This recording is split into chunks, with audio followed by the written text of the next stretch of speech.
पांडव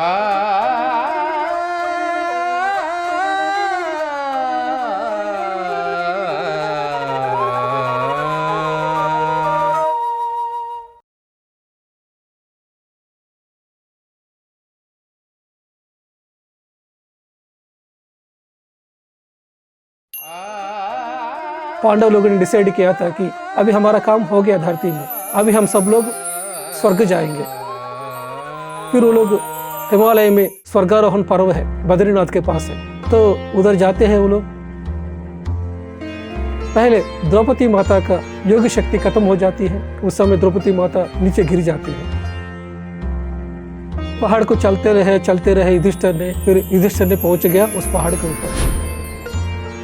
फिर एक जहाज आया उनको स्वर्ग में सशरीर के साथ लेके जाने के लिए।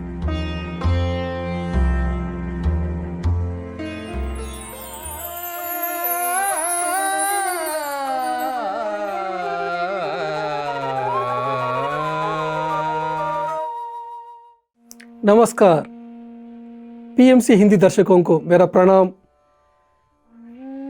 महाभारत से सीख इस प्रोग्राम में आपका स्वागत है, सुस्वागत है। तो फ्रेंड्स, आज हम जानकारी करेंगे महाभारत का फाइनल चैप्टर, और सबका फाइनल चैप्टर क्या है? वो है मौत।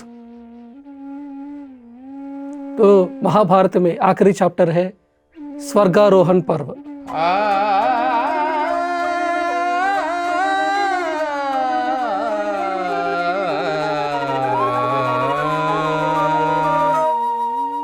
जब मौत का नजदीक आएंगे, मौत के बाद क्या होंगे, इसके बारे में हम जानकारी करेंगे आज। कैसे पांडव लोगों ने आखिरी में क्या हुआ, महाभारत का अंत कैसे हुआ है, इसके बारे में जानकारी करेंगे। तो मैं ये सेशन आपके सामने लेके आ रहा हूँ। ये ज्ञान कैसे आया?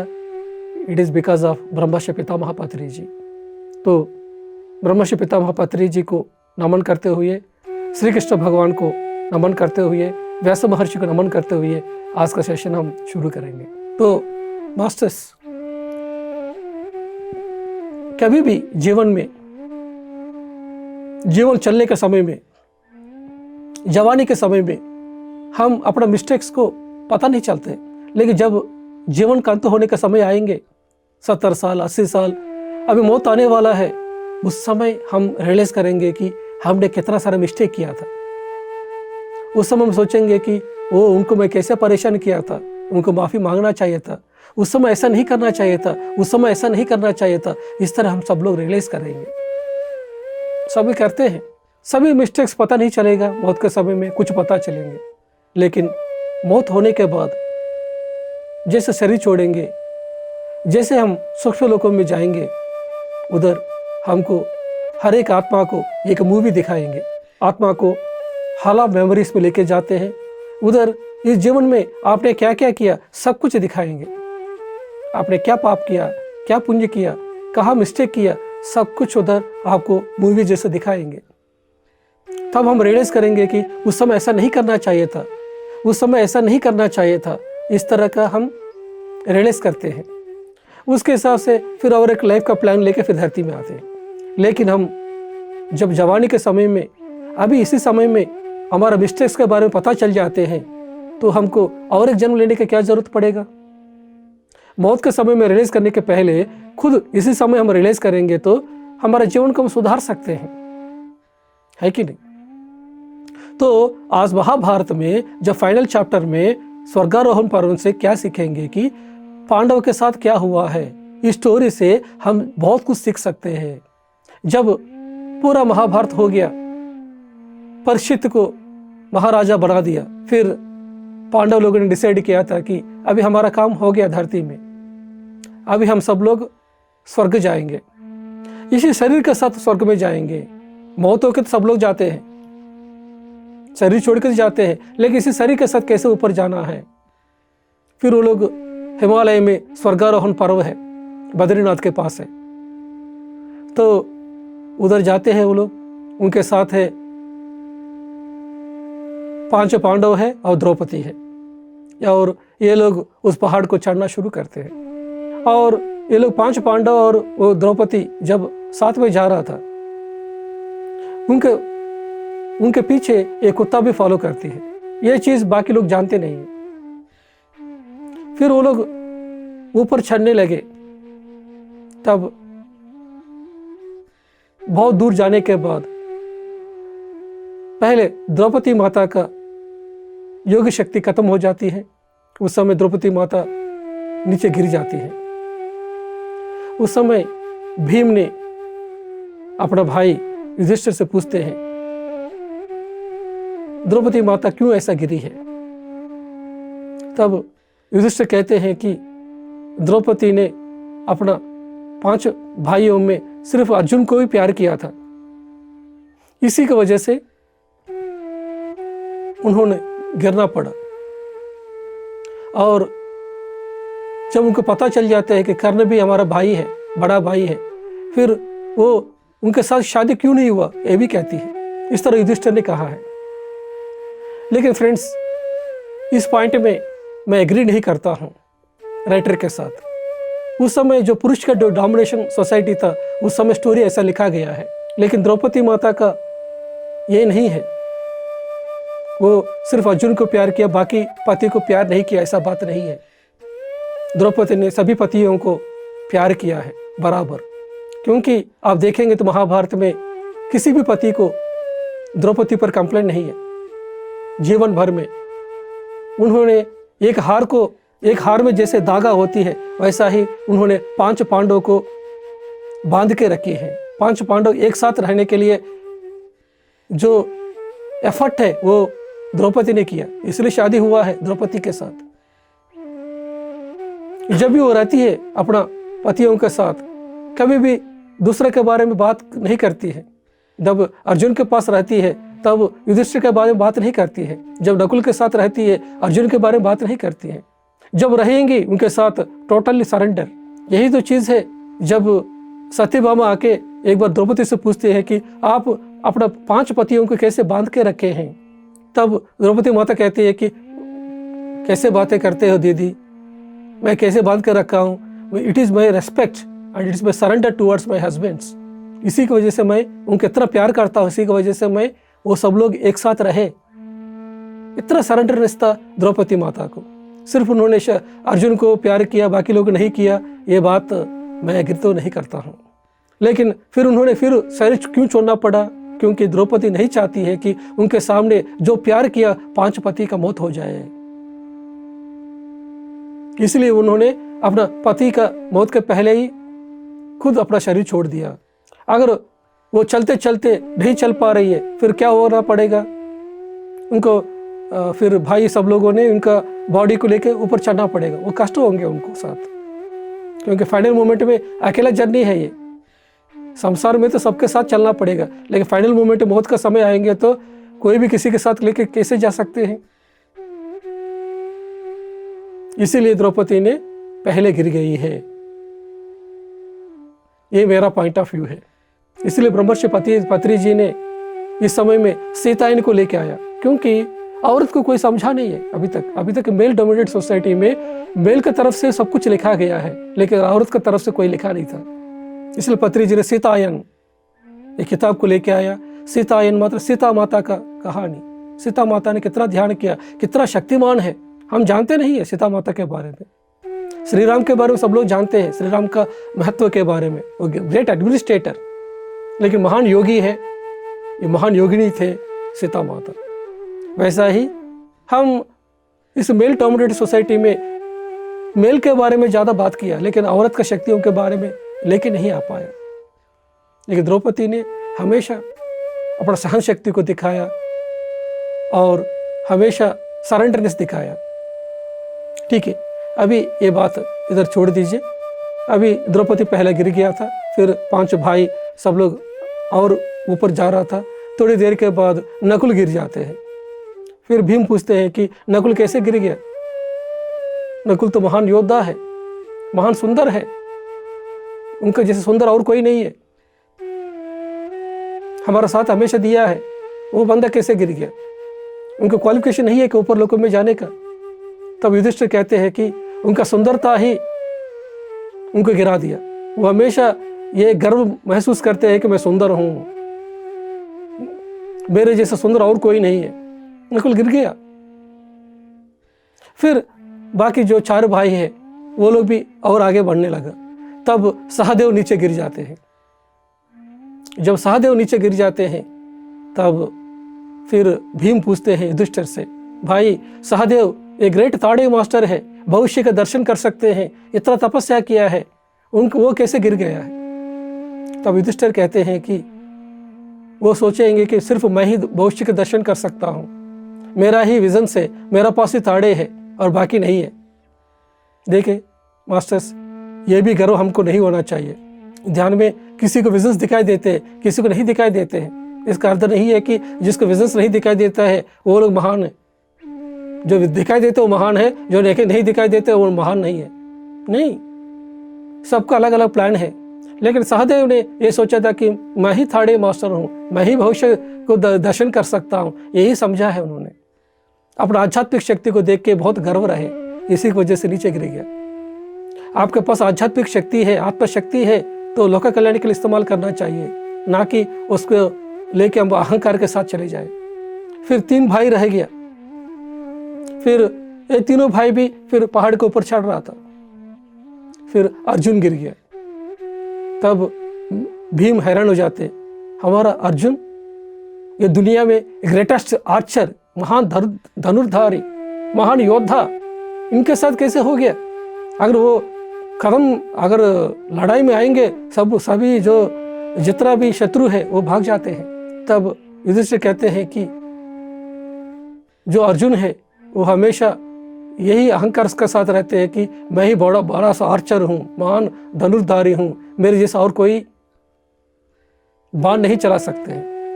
Yes, is a great Archer, लेकिन बेस्ट नहीं है, इनसे बेस्ट कर्ण है।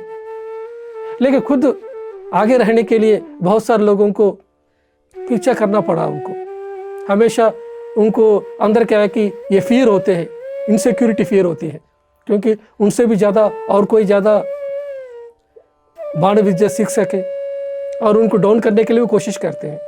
हमेशा वही नंबर 1 बनने के लिए कोशिश किया है, बाकी लोगों को फिर दबाने के लिए कोशिश करेंगे। वही नंबर 1 बनना चाहते हैं, कंट्रोलिंग गेम आएंगे, पावर आएंगे, तो क्या होंगे? तो नीचे करना पड़ेगा। फिर रह गया भीम और युधिष्ठिर, वो लोग भी फिर और आगे चलने लगा। थोड़ी देर के बाद भीम भी नीचे गिरने लगा। जब गिरते गिरते फिर युधिष्ठिर से पूछते हैं कि मैं क्यों गिर रहा हूं? तब युधिष्ठिर कहते हैं कि हमेशा तुम यही सोचते हैं कि मैं बहुत ताकतवर हूं, आपका ताकत को देख के आपको अहंकार रहे। और जब भी दुशासन को तुम मारना पड़ा, उसको मार सकता था, लेकिन उसका सीने को तोड़ के उनका खून पीने की क्या जरूरत थी? तो फ्रेंड्स, इससे हम क्या सीख सकते हैं? जो भी ताकत है हमारे जीवन में, जो भी सुंदरता है, जो भी ज्ञान है, शक्ति है, एवरीथिंग इज टेम्पररी। क्या है परमानेंट? वो है आत्मा। आपके पास पैसा हो सकते हैं, लेकिन पैसा एक दिन में खत्म हो सकते हैं। आपको आज आप जवान हो सकते हैं, लेकिन कल बूढ़े हो जाएंगे। आज आपके पास पैसा है, कल नहीं रहेगा। आज आपके पास नेम एंड फेम है, लेकिन नेम एंड फेम एक दिन में आपका ठुकरा जाएंगे। अगर ये एक न्यूज़ चैनल आपके बारे में दिखाना शुरू करेंगे, आपका जो जितना भी नाम कमाया जीवन भर में, वो सब कुछ नाश हो जाएंगे।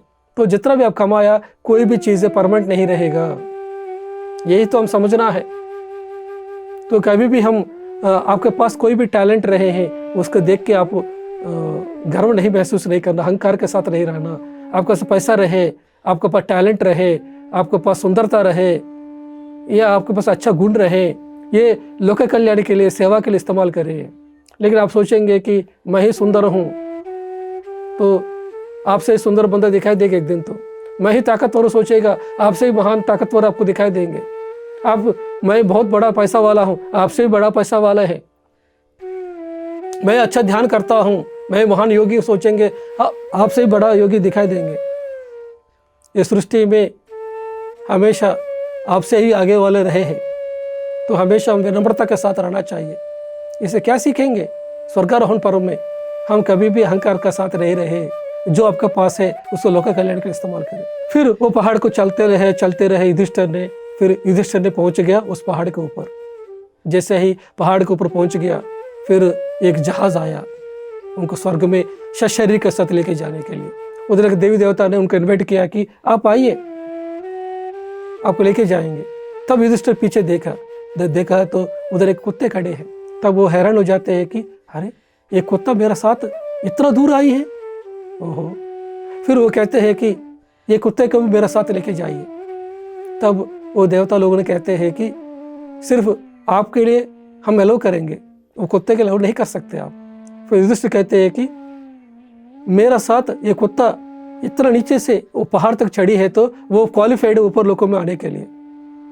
वो हो सकते हैं, कुत्ता हो सकते हैं, जानवर हो सकते हैं, लेकिन वो मेरा साथ चढ़ी है। अगर आप इसके साथ लेके नहीं जाएंगे तो मैं भी नहीं आऊँगा। उस समय में भी उन्होंने धर्म का पालन किया है। देखा कितना युधिष्ठिर कितना महान है। सब लोग को क्या चाहिए, सब लोग सोचेंगे कि हमारे शरीर के साथ हम कैलाश पहुंचे हैं, लेकिन युधिष्ठिर ने नहीं सोचा नो प्रॉब्लम, हमको नहीं मिलेगा तो नो प्रॉब्लम, लेकिन धर्म तो हमेशा होना चाहिए। तब वो जो कुत्ता है यम धर्मराज के रूप में बदल गया। वो उन्होंने बहुत तारीफ किया युधिष्ठिर को, यस तुम मेरा अंश में तुम पैदा हुआ है, लेकिन मैं जैसे धर्म को निभाता हूँ तुम भी धर्म को निभाया है, यू आर ग्रेट बोल के उनको तारीफ किया है। फिर युधिष्ठिर ने उस जहाज के साथ फिर ऊपर लोकों में, जब उस सूक्ष्म लोकों में पहुंच गया, उस स्वर्ग लोक में पहुंच गया। तो स्टोरी इधर ही खत्म नहीं होते मास्टर्स, अभी स्टोरी अभी बाकी है।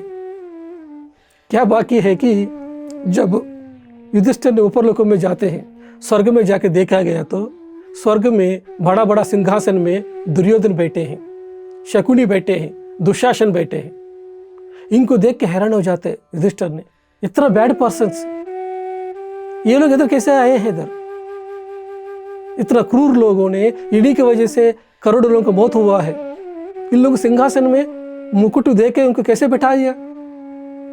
बहुत गुस्सा होते हैं। फिर उसके बाद कहते हैं कि ठीक है मेरा भाई के पास लेके जाइए, मेरा पत्नी के पास लेके जाए। कहते हैं आपका भाई और पत्नी इधर नहीं है। कहते हैं अरे जो धर्म के साथ रहे हैं, हमेशा योद्धा के साथ रहे हैं, दान दिया है, ये लोग इधर नहीं है, स्वर्ग में नहीं है, ऐसा क्या बात है?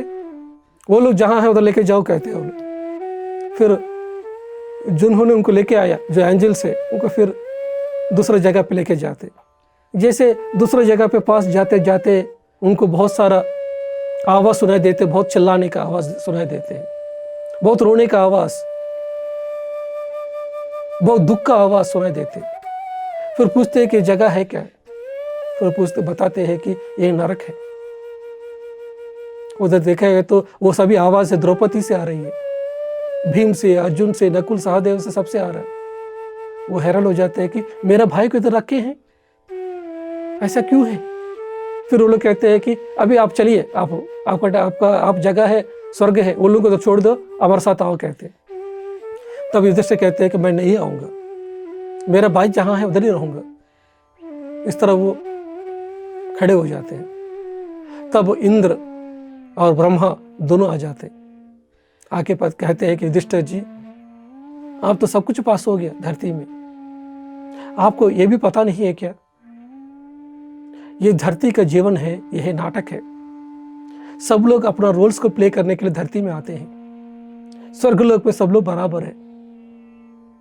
जैसे एक मूवी निकालने के समय में डायरेक्टर ने सबको बताते हैं कि आप विलन की एक्टिंग करेंगे, आप हीरो की एक्टिंग करेंगे, आप साइड एक्टर एक्टिंग करेंगे, आप हीरोइन की एक्टिंग करके सब कुछ एग्रीमेंट के बाद ही मूवी में लेके जाएंगे।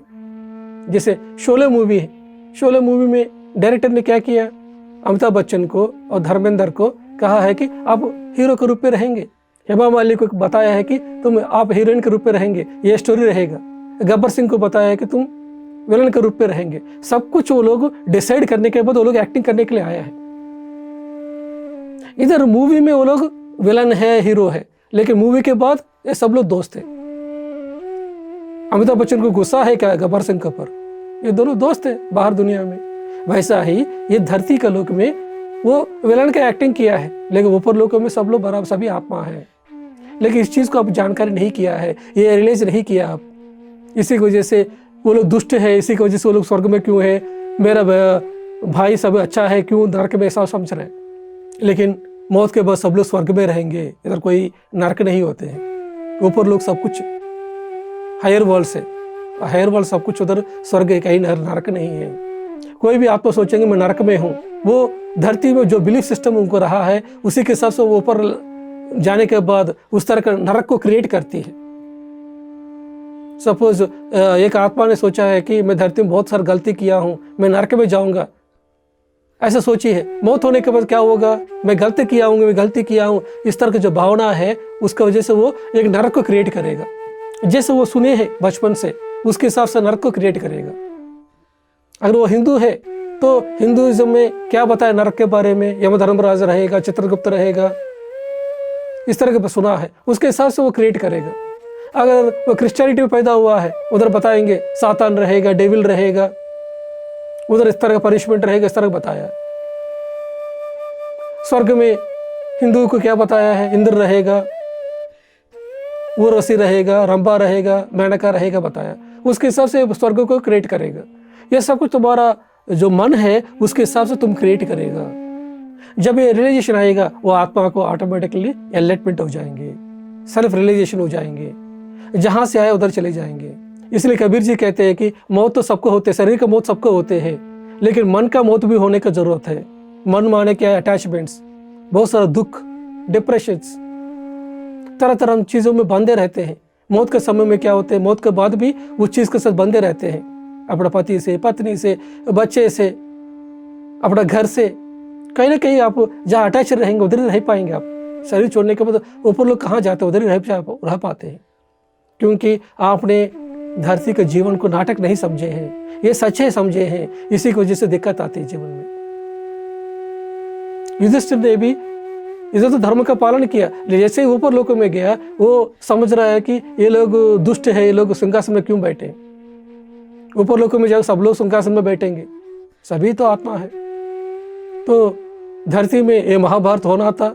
ये महाभारत होने की वजह से तरह तरह कैरेक्टर्स आएंगे, और जो कुरुक्षेत्र युद्ध के द्वारा बहुत कुछ सीखना था। एक लड़ाई होगा तो क्या होते, उसका परिणाम क्या होते, ये सीखने के लिए सभी आत्मा ने उस समय जन्म लिया है। अभी ये समय है, अभी धरती में ये समय में अब धरती स्वर्ग बनने वाला है। नेक्स्ट 20 ईयर्स 30 ईयर्स में देखेंगे पूरा धरती में हर जगह पे ध्यान का लहर होंगे, सब लोग सत्य का दर्शन करेंगे, सब लोग शाकाहारी बनेंगे। तो अभी इस समय संधि काल है। इस समय में सब लोग धरती में सभी आत्मा क्यों आ रहा है कि इधर धरती में कैसे एवोल्यूशन हो रहा है, कैसे डेवलपमेंट हो रहा है, लोग कैसे ध्यान में आ रहा है, ये सीखने के लिए समय वो आत्मा ने पैदा हुआ है। हर एक समय में, हर एक युग में वो धरती में क्या लेसन सीखना है उसके हिसाब से सभी आत्मा ने अपना इच्छा से जन्म लेके आते हैं। अभी भी यही हुआ है। उस समय उस युग को अंत करना था। श्री कृष्ण का प्लान था कि उस समय युग को अंत करना था। धर्म के साथ रहने वाले बंदे को रखेंगे, अधर्म के साथ रहने वाले बंदे को खत्म करेंगे, यही प्लान था। वो भी कोई भूकंप द्वारा कर सकते हैं, कोई वायरस के द्वारा कर सकते हैं, जिसे अभी आया था कोरोना वायरस, ऐसे उस समय लेके आ सकते था श्री कृष्ण ने। लेकिन उस समय वार के द्वारा क्या होते, नुकसान क्या होते, ये समझाने के लिए उस समय वो युग हुआ था। उस समय उस तरह का खत्म किया। लेकिन यदुवंशी को कैसे नुकसान हो गया था, वो नाश कैसे हुआ, उस समय बाढ़ के वजह से। एक दूसरे को रेस्पेक्ट नहीं करेंगे, अहंकार के साथ रहेंगे, वो क्या होते वो जो यादव वंश वाले वो खुद नाश हो गया था उस समय। उनका लेसन वो था, और इधर का लेसन वो वार के द्वारा क्या होते, क्या नुकसान होते। अब महाभारत के द्वारा क्या पता चला हमको, लड़ाई की वजह से कोई फायदा नहीं है। क्या पाया है, पांडव ने क्या पाया है, कौरव ने क्या पाया है, दोनों का अंत हो गया। इनका जीवन में भी दुख आया, उसका मौत हो गया, और पांडव के जीवन में भी बेटे को खो चुके हैं। क्या सुख पाया है लोग ने, पांडव ने लड़ाई के जीत के। कोर्ट केस में भी हम जाते हैं, अब देखिए कोर्ट में जो जीता है वो बंदा उधर कॉलर ऊपर करेगा, मैं महान हूं। जो हार गया वो रोएंगे, लेकिन जो जीता है वो घर में भी आकर रोएगा। क्यों रोएगा कि वो उस केस को जीतने के लिए उन्होंने क्या क्या करना पड़ा, कितना सारा कोर्ट हियरिंग्स में जाना पड़ा, कितना पैसा को देना पड़ा। इसीलिए लड़ाई नहीं करना चाहिए, नो वार्स। सब लोग ध्यान करना चाहिए, ध्यान करेंगे तो कर्म सिद्धांत समझ में आएगा, तब हम एक दूसरे के साथ हम आपस में अच्छा जुड़ के रहेंगे। तो फ्रेंड्स, ये है महाभारत से सीख। कितना अच्छा सीखना पड़ा हमको आज, स्वर्गारोहण के पर्व के बारे में इतना अच्छा सीखा है। तो फ्रेंड्स, ये लेसन है, ये फाइनल लेसन है महाभारत का। ये हर एक व्यक्ति को सीखना चाहिए, सुनना चाहिए, अपना लाइफ को सुधारना चाहिए। जो चीज़ हम फाइनल में मौत के समय में जो स्कैनिंग करते हैं, मौत के बाद जो स्कैनिंग करते हैं, इसी चीज़ को अभी इसी लाइफ टाइम में, अभी इसी समय में हम स्कैनिंग करेंगे, हमारे जीवन को सुधार सकते हैं। यह है महाभारत से सीख, स्वर्गारोहण पर्व का। Thank you so much masters.